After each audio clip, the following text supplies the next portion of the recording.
ආයිබෝවන් cooking හට්ටන්ගේ YouTube channel එකට අතත් ඔයාලව ආදරෙන් පිළිගන්නවා. අද මම මේ වීඩියෝ එකෙන් ඔයාලට අරගෙන ආවේ කල් තියාගන්න පුළුවන් විදියට රසට හදාගන්න උඹලකඩ සම්බෝලයක්.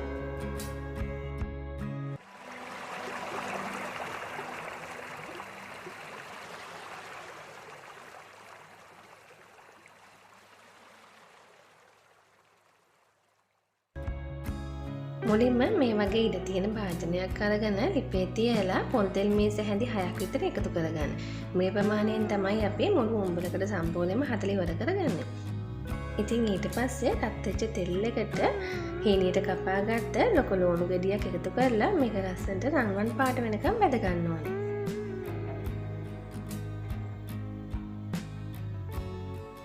මේ ප්‍රමාණයට ලෝණු ටික හොඳට බැදුනට පස්සේ අපි මේක ලිපෙන් බාගෙන තෙල් බෙරෙන්න පැත්තකින් තියාගන්නවා.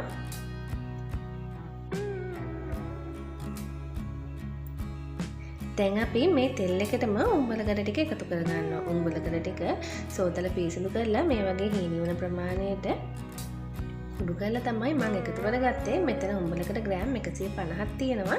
ඉතින් මේ උඹලකඩ ටික විනාඩි 3ක් විතර මද ගෙන්දරේ හන්දෙන් එහා මෙහා කරමින් ටිකක් බැද ගන්න.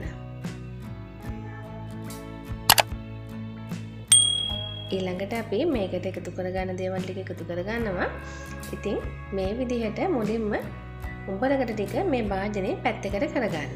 උඹලකඩ ටික අපි ලිපෙන් බාගන්නේ නැහැ. උඹලකඩ ටික තව චුට්ටක් මද ගෙන්නේ පැදෙන්න තියන ගම ඊටු ටික එකතු කරලා අපි උඹලකඩ සම්බෝලේ හදාගමු.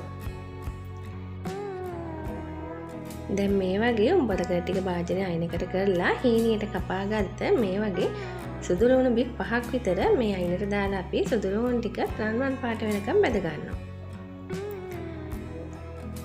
මේ විදිහට සුදු ලුණු ටික හොඳට රන්වන් පාට වෙනකොට පැතුනට පස්සේ අපි ඊළඟට එකතු කරගන්නවා හීනියට කපාගත්ත රම්පේ කරපිංච ටික.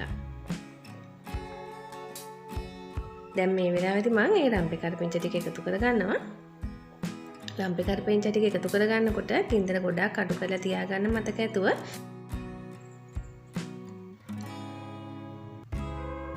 රම්පේ කරපිංච ටිකයි සුදු ලුණු ටිකයි මේ විදිහට බැදුනට පස්සේ අපි මේ පැත්තකට කරලා තියාගත්ත උඹලකඩ ටිකත් මේ ටිකට එකතු කරලා හොඳට හැදිගා ගන්නවා. මේ විදිහට උඹලකඩ ටික අයිනට එකතු කරලා ඉවර තිබ්බට පස්සේ උඹලකඩ ටිකත් තව ටිකක් හොඳට ක්‍රිස්පි ගතියට වෙන්න වැදෙනවා. ඉතින් මේ වෙලාවේදී මම කෑලි මිරිස් එකතු කරගන්නවා. මම කෑලි මිරිස් එකතු කරගත්තේ මේස හැඳි 6ක් විතර. උඹලකඩ කුඩු ග්‍රෑම් 150යි කෑලි මිරිස් මේස හැඳි 6ක් විතර තමයි මම මේ සම්පූර්ණ ප්‍රමාණයට එකතු කරගත්තේ. ඔයාලට මේ ප්‍රමාණවල අඩු වැඩි කරලා ඔයාලට තියෙන විදිහට මේ උඹලකඩ සම්බෝලේ රසට හදාගන්න පුළුවන්.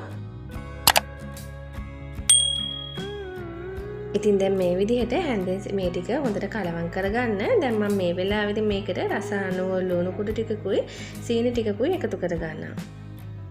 chili paste එක කරතරම් අපි මේකේ තෙල් එකතු වෙන්නේ නැහැ. ගොඩාක් තෙල් හිඳෙන්න තමයි මේක හදාගන්නේ. තෙල් ගතිය රැඳෙන්නේ නැහැ. මේ උඹලකට සම්බෝලේ හදාගත්තට පස්සේ මේ සේරම එකතු කරලා අන්තිමට තමයි අපි මුලින් බැදගත්ත ලුණු ටික එකතු කරගන්නේ. ඉතින් හරිම ලේසියෙන් මේ වගේ උඹලකඩ සම්බෝලයක් ඔයාලට ගෙදරදීම හදාගන්න පුළුවන්. හරිම රසවත්. මම මුලින් සඳහන් කළා වගේ පිරිසිදු බෝතලයකට තෙත ඉවත් කරලා තියාගත්තොත් ඔයාලට මේක මාස 2-3ක් වුණත් තියාගන්න පුළුවන්. හරිම ක්‍රිස්පි ගතියට උඹලකඩ ටික. ඉතින් මේ වීඩියෝ එකට ඔයාලා කැමති නම් ලයික් එකක් දාලා කමෙන්ට් එකකුත් තියන්න අමතක කරන්න එපා. මේ වගේ වීඩියෝ බලන්න හැමදාම අපිත් එක්ක රැඳී ඉන්න කියලා ආරාධනා කරනවා. ඔයාලා හැමෝටම සුබ දවසක්.